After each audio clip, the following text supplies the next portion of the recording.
Hey, what's going on everyone? Sam here from Lake Pro Tackle. Today's video, we're going to be talking about a very kind of unique form of crankbait fishing that I really enjoy in the summertime. Guys, it's like 109 degrees here in Texas today, and the fishing is really tough. And most of the guys out there that I talk to in the shop, they got to be dragging, they got to be going ultra finesse with like drop shots and Nico rigs and all this other stuff. Yet I'm having so much success on crankbaits like these that we're going to talk about in this video today. So buckle up, we've got a good one. We're going to be running through the rod, the reel, the line, the hooks, the baits, and give you hopefully some inspiration for fishing on your bodies of water. And that's what we're going to be focusing on. But before we do that, guys, make sure to follow the Instagram, Facebook for constant updates of when new products get into the system. I know just now I uploaded some BKK quad hooks to the website. Brand new, guys. First round sold out in literally maybe an hour or so.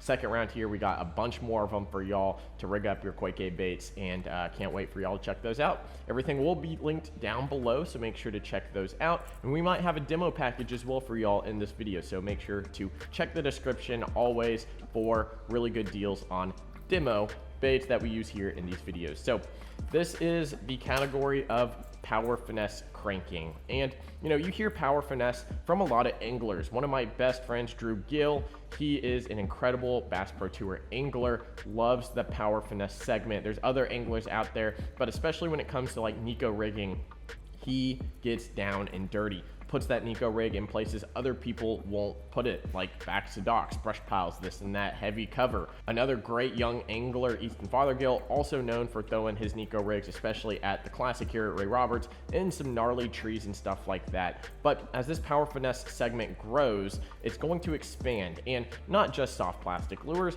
but also hard baits like these. You know, there's a lot of crankbaits out there, and when I think of the power finesse segment for cranking, I really land on a lot of the JDM style crankbaits. A lot of these are made for fishing ultra pressured waters and really have a unique wobble action sound to them. So we're going to be starting it off with this one right here. I've talked about this crankbait quite a bit. This is the Megabass Super Z Series crankbait. This is specifically a Z2.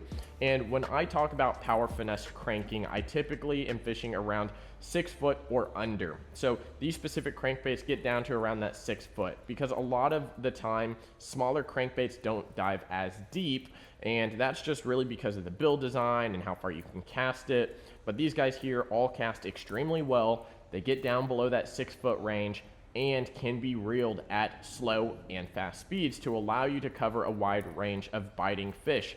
What do I mean by that? Well, sometimes those fish don't want to eat, and having a crankbait that is able to do a lot of different things allows you to get more bites. So this one right here, Super Z crank. This is going to be what I call like a muted down wiggle wart. This is going to have a really good side to side wobble. That bait is wobbling quite a bit. And if you take a look at the lip here, it's not like a super fancy unique lip. This one here is just kind of that standard round bill lip, but you're able to cast this extremely far with Megabass's LBO system. It's got that tungsten bearing in it, and it's going to shoot this bait with minimal effort.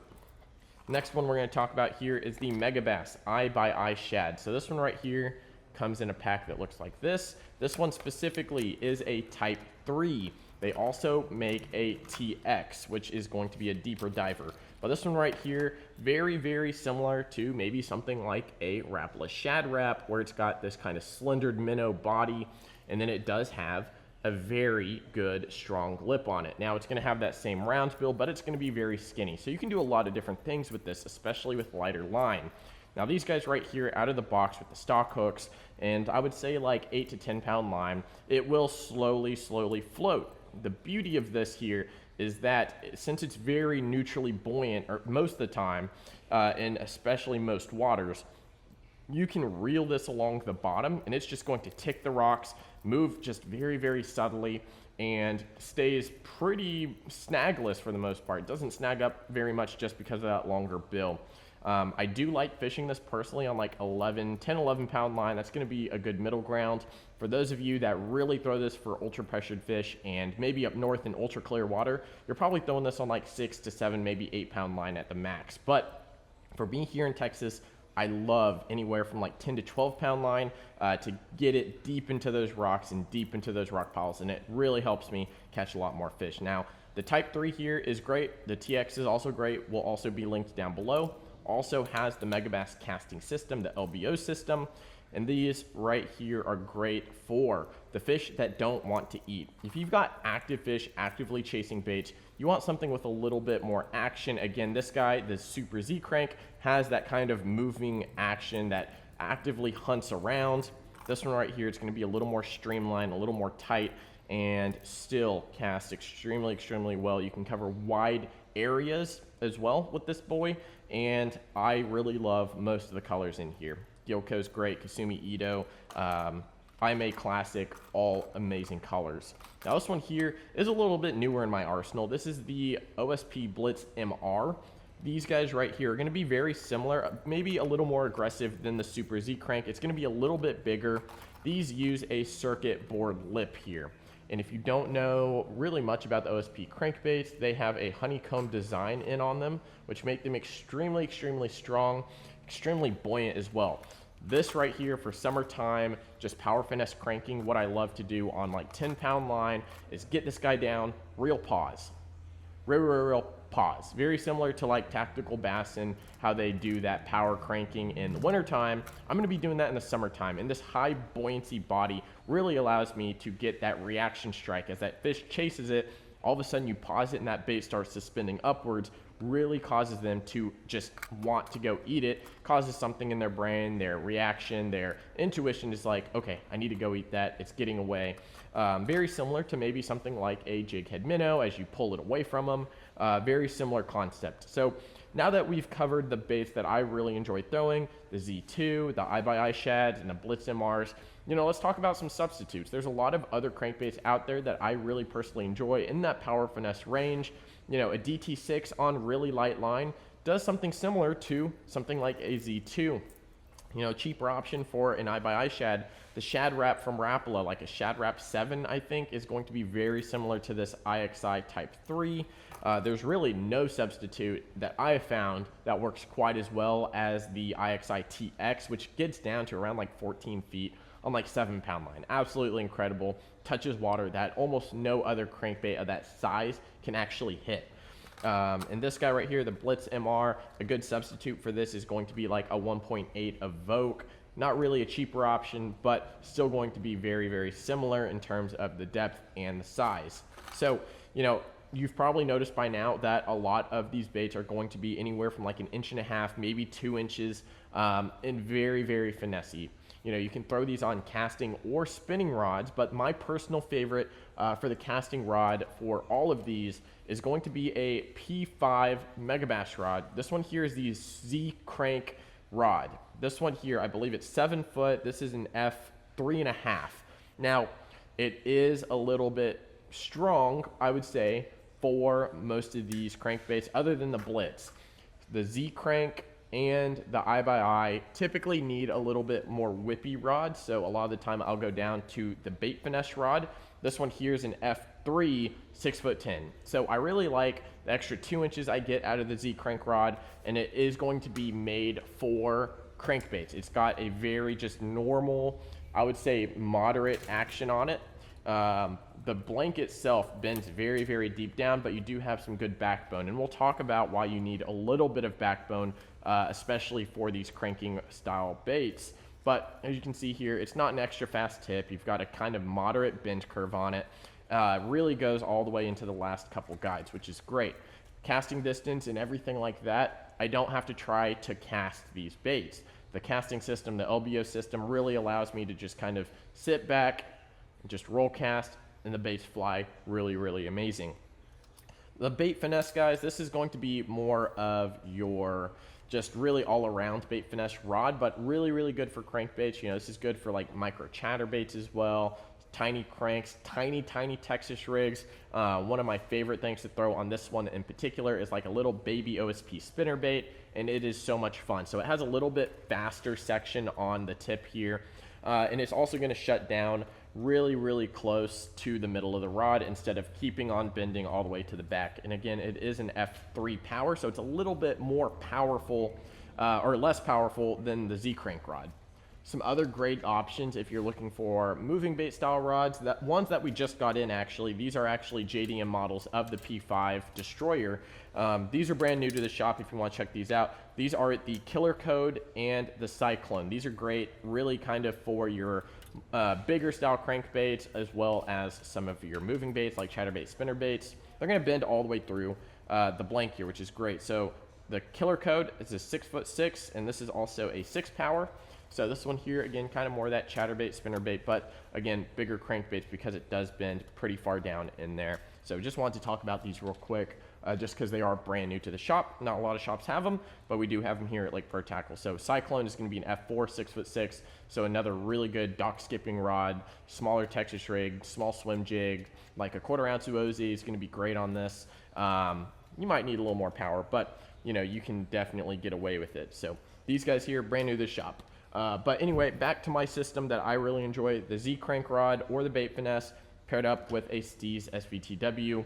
Having the SV system and that SV boost spool is really going to allow you to cast without any effort, and it's going to have a great brake control to allow you to throw ultralight line as well. So I'm sure most of you know about the Steez SVTW. Yes, it is pricey, and yes, it has the best casting system out there on the market. Another great substitute if you don't want to spend the money on a Steez. This guy right here has been in my arsenal for years now. This is going to be the Tatula 80. This reel has been around for quite a while, and let me tell you what, I have put this sucker through the absolute ringer. This one right here has caught so many like 7+ pound fish, and it's still going strong. The casting system in it is still really, really good. I packed this up with 10-pound line, maybe 8-pound line, and I can go a long time without having to do anything to it. It doesn't have any of the fancy SV, doesn't have any boost spool, doesn't have any of that stuff, but it just gets the job done. Now, when it comes to the power finesse cranking methods and gear ratios, I like to have around a 7 or 8 speed reel. I know it sounds crazy, but when I'm out there, especially with these smaller treble hooks, stuff like that, these fish can get leverage on you very, very quickly. And having a slow speed reel and a bendy cranking rod, it's very difficult to catch up to those fish and maintain your leverage on the fish. So I like to have a faster gear ratio reel, and I will typically try to slow myself down as much as possible on the retrieve. So I'm throwing out, and instead of just cranking like this like normal, I know most of you guys that throw 6-speed reels, I mean, just gotta hammer down on that. You set the hook and you're just trying to catch up the whole time. Having a faster gear ratio reel, guys, is going to allow you to just slow it down as much as you need it to go. And then when that fish eats, you just start reeling like normal, and it is getting them in. You don't always have to do a hook set. You can just reel super fast, drive that hook into that fish's mouth, and that is why I like 7 to 8 speed reels. Typically, my Steez is a 8-speed reel, and then in my Tatula 80, it's also an 8-speed reel. So that's kind of my reasoning behind that. There's a lot of good fluorocarbons you can use as well for this power finesse cranking method. I typically like to go as light as possible. One of my absolute favorite lines so far in the past couple of years has been this Defiant Softcast fluorocarbon. This is a 7.8 pound line. And I'm going typically straight fluoro all the time, no braid to leader. I don't want to deal with the FG knots. I also don't want to deal with the knot breaking at any point. This has been ultra strong, and having that extra stretch in the rod is going to really allow you to have variability on how you set the hook, whether it's just reeling into the fish, slowly sweeping, or if you fully sweep. But guys, every time I set the hook, it's just, I mean, I whack them. Like, I hit them, good, solid hit, make sure those hooks drive through. This has been great to get these crankbaits down to the depth that a lot of these summer fish are hunting at and sitting at, around that like 8-foot range. This is going to be absolutely golden. It's still ultra thin. The Softcast fluorocarbon comes in, I think it's like 164 yard spools, and it has been absolutely incredible. Another great line that I've played with in kind of that more budget-friendly zone is going to be the Gin Clear, the 10-pound line. This stuff is so extremely strong. The only thing that I would recommend to you is always wet your knot when you cinch it down. Just as a rule of thumb, it really needs it. So this one here is going to be precision level wound. It goes on your reel extremely easy. easy casting as well, a little bit thicker, I would say, than a lot of your other lines in that 10-pound range, but this stuff is super strong and works great on even like the Tatula 80 and the Steez. And for all you Tatsu guys, I'm talking directly to you. You probably don't need to be sold on it, but the Tatsu line from Seaguar is so extremely supple. It's so soft. It casts super, super well. 12-pound, it's so thin. I can get away with throwing the 12-pound very, very easily, especially on these power finesse cranking setups. And I absolutely love the Tatsu. I love the Defiant, and I've got a lot of reels with the Gin Clear. It's been really, really good for those of you that have been wondering and seen it online.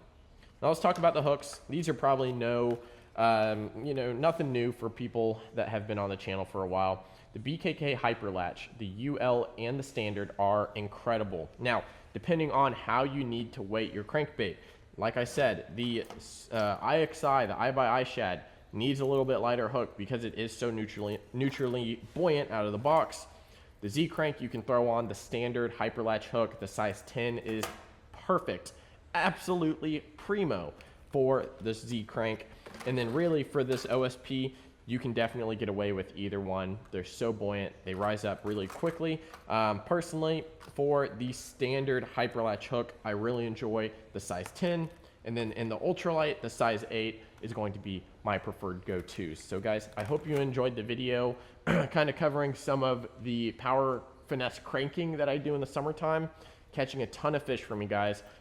Compared to like everyone out on the water right now on my home body of water, they might be catching 3-4 fish in their night tournament, and it's all super slow dragging stuff. Guys, I can go out any day of the week, it seems like, and catch 30, 40, 50 fish on these cranking methods.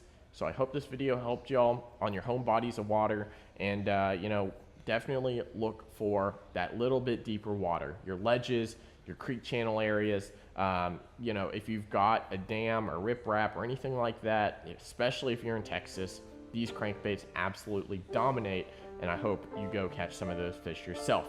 Thank you so much for watching, guys. We'll see you in the next video here at Lake Pro Tackle. We'll see you in the next one.